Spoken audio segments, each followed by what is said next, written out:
भाग 8। तत्पश्चात छत्र धारण करने के कारण पूर्णिमा के शशांक की भांति दीप्यमान होकर उन्होंने त्रीड़ा भवन में प्रवेश किया। वहां उन्होंने स्वयं प्रभा देवी को देखा, जो नीच प्रभा से विद्युत प्रभा को भी लज्जित कर रही थी। उसके हाथ, पांव, मुख अत्यंत कोमल थे। इसी कोमलता के कारण वह लावण्य सिंधु स्थित कमल वाटिका सी लग रही थी। अनुक्रम से स्थूल, कर्तुल, जंघाएं ऐसी लग रही थी मानो कामदेव ने वहां अपना मस्तक न्यस्त कर दिया रखा है।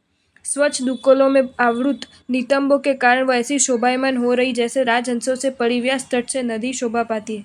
सुपुष्ट उन्नत स्तनभार वहन करने के कारण कृष्ण उदर और खट्टी व्रज के मध्य से प्रतीत हो रहे थे। इससे उसका सौंदर्य और अधिक प्रकाशित हो रहा था। उसका 3 रेखायुक्त सुस्वर कंठ कामदेव के जयघोषकारी शंख सा लगता था। बिंब फल को तिरस्कृत करने वाले श्रेष्ठ और नेत्र रूप कमल की मृगनाल रूप नासिका से उसके अपरूप सौंदर्य प्रदान किया था। पूर्णिमा के द्विखंडित चंद्र की समस्त सौंदर्य लक्ष्मी अपहरणकारी उसका सुंदर स्निग्ध ललाट मन को मुग्ध कर रहा था। उसके कर्ण युगल कामदेव की हिंडोल लीला को भी लज्जित कर रहे थे। उसकी भ्रूकृष्टि पुष्प धनवा धनुष की शोभा को हरण करने वाली थी। मुख रूप कमल के पीछे गुंजायमान भमरों की भांति उसके केश से स्निग्ध और काजल वन के समस्त अंग रत्न जड़ित भूषणों से वह संचारमान कमलता सी लग रही थी। हजार हजार अप्सराओं से वेष्टित व मनोहर पद्माना बहु नदों वेष्टित गंगा की तरह प्रतिभासित हो रही थी। ललितांग देव को अपनी ओर आते देख स्वयं प्रभा देवी स्नेह से भरकर उठी और उनका सत्कार किया। तब श्रीप्रभ विमान के अधिपति ललितांग देव स्वयं प्रभा को लेकर पर्यंक पर उपवेशित हुए। एक ही क्यारी में वृक्ष और लता जैसे शोभा पाती उसी प्रकार वे दोनों शोभित होने लगे। एक श्रृंखला में बंधे निविड़ अनुराग के दोनों के चित्त एक दूसरे में लीन हो गए। यहाँ प्रेम का सौरभ अविचित है। उस श्रीप्रभ विमान में ललितांग देव ने स्वयं प्रभा के साथ नर्म क्रीड़ा में दीर्घ काल व्यतीत किया, जो कि कला की भांति व्यतीत हो गया। फिर जिस प्रकार वृक्ष से पत्ते पड़ता है, उसी तरह आयु पूर्ण हो जाने से स्वयं प्रभा देवी ने उन विमान से च्युत होकर अन्य गति प्राप्त की। सत्य ही है, आयुष्य पूर्ण होने पर इंद्र को भी स्वर्ग से च्युत होना पड़ता है। प्रिया के प्रभाव में ललितांग देव इस प्रकार मूर्छित हो गए जैसे वे पर्वत से पतित हो गए या वज्र से आहत हो गए। कुछ क्षण पश्चात जब उन्हें होश आए तो वे उच्च स्वर में क्रंदन करने लगे। वन उद्यान उनके मन को शांत और वापी तड़ाक शीतल नहीं कर सके। न उन्हें क्रीड़ा पर्वत पर शांति मिली, न नंदनवन उन्हें आनंद दे सका। हाय प्रिय, तुम कहाँ हो? ऐसा कहते हुए समस्त जगत को स्वयं प्रभा में देखते हुए वे चारों ओर विचरण करने लगे।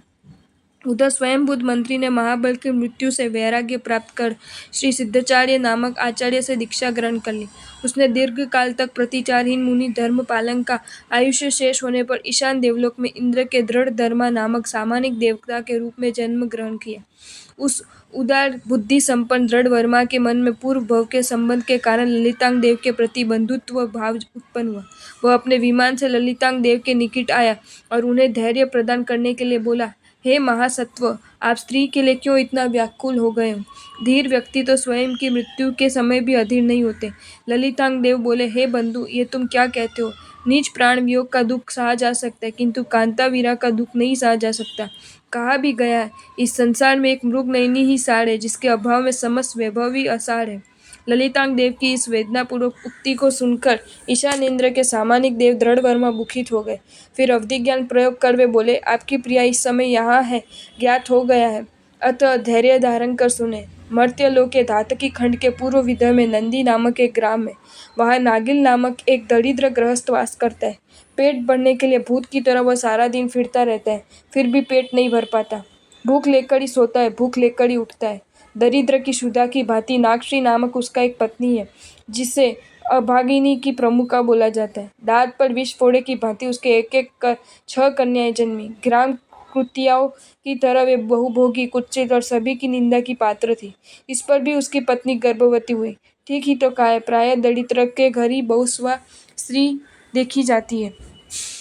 तब नागिल सोचने लगा, किस कर्म के फल में मनुष्य लोक में वास करने पर भी मैं नरक यंत्रणा भोग रहा हूँ। मेरे जन्म समय ही जिसका प्रतिकार करना असंभव है, ऐसे दरिद्र ने मुझे इस प्रकार जीर्ण कर दिया जैसे कि कीट पेड़ के शरीर को जीर्ण कर देता है। प्रत्यक्ष अवलक्ष्मी की भांति, पूर्व जन्म के वैरी के भांति मूर्तिमान प्रशुभ लक्षण सी ये कन्या मेरे दुख के कारण हो गई।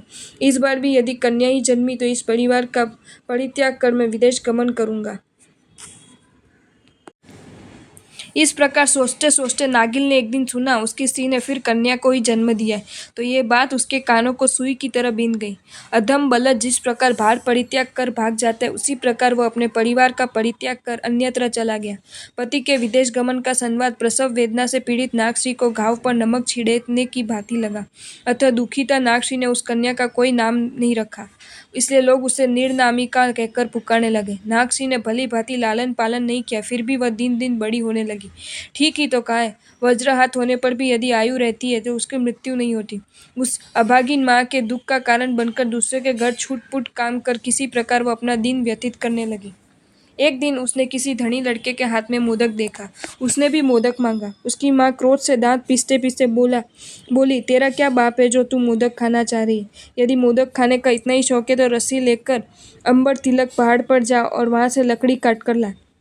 माँ की अग्निकुंड सी ज्वालामयी वाणी सुनकर निर्नामिका रस्सी लेकर रोती रोती अंबर तलिक पहाड़ की ओर चली। उस समय उसी पर्वत शिखर पर एक रात्रि प्रतिमाधारी मुनि युगंधर ने केवल ज्ञान प्राप्त किया था। इस उपलक्ष्य में देवतागण उनका केवल ज्ञान समारोह मनाने के लिए एकत्र हुए थे। ये समाचार विदित होते ही निकटवर्ती ग्राम और नगर के लोग भी पर्वत शिखर की ओर जाने लगे। विभिन्न प्रकार के वस्त्रालंकारों से भूषित नर नारियों को जाते देखकर निर्नामिका विस्मित होकर चित्र लिखित सी उनकी ओर देखती रही। जब उसे उनका पर्वत शिखर पर जाने का कारण मालूम हुआ तो वह भी दुख भार की भांति सिर के कष्टभार को पटक कर पर्वत शिखर पर चढ़ गई। कारण तीर्थ तो सबके लिए ही समान है। उसने मुनि के चरण कमलों को कल्प वृक्ष मानकर पुलकित चित्त से उनका वंदन और नमस्कार किया। ठीक ही कहा है, बुद्धि भाग्य से अनुरूप ही हो जाती है। महामुनि के तब गंभीर स्वर में लोक हितकारी और आनंदकारी धर्मोपदेश दिया। कच्चे सूत से बने हुए पलंग पर सोने वाला मनुष्य जिस प्रकार धरती पर गिर पड़ता है, उसी प्रकार विषय सेवनकारी मनुष्य भी संसार रूपी धरती पर आ गिरता है। संसार में पुत्र, मित्र और पत्नी आदि का समागम पंथशाला में एक रात्रि के लिए मिले पथिकों के स्नेह समागम की भांति है। 84 लाख योनियों में परिभ्रमणकारी जीव जो अनंत दुख भोग करता है, वह उसके स्वकर्मानुसारी होता है। तब निर्नामिका में करबद्ध होकर जिज्ञासा की, हे भगवान, राजा और दरिद्र में आप संभावी है, इसलिए मैं आपसे पूछती हूँ। आपने बताया संसार दुखों का गढ़ है, किंतु क्या मुझसे भी अधिक दुखी संसार में कोई है? केवली भगवान ने प्रत्युत्तर दिया, हे दुखिनी बालिका, तुम्हें ऐसा क्या दुख है? तुमसे भी अधिक दुखी जीव है, उनके विषय में बताता हूँ। सुन, जो जीव अपने मंद कर्म के लिए नरक गति प्राप्त करते हैं, उनमें से अनेक का शरीर भेदन किया जाता है, अनेक का छेदन किया जाता है, अनेक की देह से मस्तक पृथक किया जाता है, अनेक जीव परमधामी देवों द्वारा घानी में तिल की तरह पीसे जाते हैं, अनेक को काष्ठ की भांति तीक्ष्ण धारों से चीरा जाता है, किसी को लौह पात्र की तरह हथौड़ी से पीटा जाता है। वे असुर कईयों के शूल के बिछाने में सुलाते हैं, किसी को पत्थर पर कपड़े की तरह पटकते हैं और अनेकों को साग की तरह टुकड़े टुकड़े काट डालते हैं, किंतु उनका शरीर वैक्रिय होने के साथ साथ जुड़ जाता है। इस तरह परमधामी जीव पुनः उन्हें वही दुख देते हैं। इस प्रकार दुख भोग करते करते वे करुण चित्कार करते रहते हैं। वहाँ जो जल चाहते हैं उन्हें तिप्त शीशे का रस पानी के लिए देते हैं, जो छाया चाहते हैं उन्हें अस्पिन वृक्ष के नीचे बिठाया जाता है। वे पूर्व कर्म को स्मरण करते करते एक मुहूर्त के लिए भी दुख से रहित नहीं होते। हे वत्सा, उन नपुंसक नारकीय जीव का जो दुख है, उसका वर्णन ही मनुष्य को कंपा देता है। इस समस्त तारकों की बात तो दूर रही, ये जितने भी जलचर, स्थलचर और खेचर जीव है, उन्हें भी हम पूर्व कर्मानुसार नाना प्रकार के दुख भोगते हुए देखते हैं। जलचर जीवों में कुछ जलचर जीव अन्य जलकर जीव को भक्षण करते हैं, अन्य को घीवर जाल में आबद्ध कर लेते हैं, कुछ बक के भक्ष्य बन जाते हैं। चमड़े के लिए मनुष्य उनका चमड़ा उतारता है, मांस के लिए कुछ भोजन विलासी गण उन्हें भूंजते हैं और चर्बी के लिए पकाते हैं। स्थलचर जीव में मांस की आशा से बलवान सिंह आदि दुर्बल हरिण आदि की हत्या करते हैं। शिकार करने वाले मांस के लिए अथवा मात्र शिकार के आनंद के लिए उनका वध करते हैं। बलद आदि पशुगण क्षुधा, पिपासा, शीत, ग्रीष्म सहन करते हुए बहुत भार वहन करते हैं और कषा, अंकुश आदि का आघात सहन करते हैं। नभचर जीवों में तीतर, तोता, कबूतर आदि पक्षियों को मांस भोजी बाज, गीड़, सिंचान आदि पक्षी पकड़कर खा जाते हैं। पक्षी पकड़ने वाले विभिन्न प्रकार से उन्हें पकड़ते हैं और तरह तरह से निर्यातन करते हैं, हत्या करते हैं। तिर्यक पक्षियों को शास्त्रादि जल आदि का भय रहता है। पूर्व कर्मों के बंधन एवं उनके विपाक को टाला नहीं जा सकता।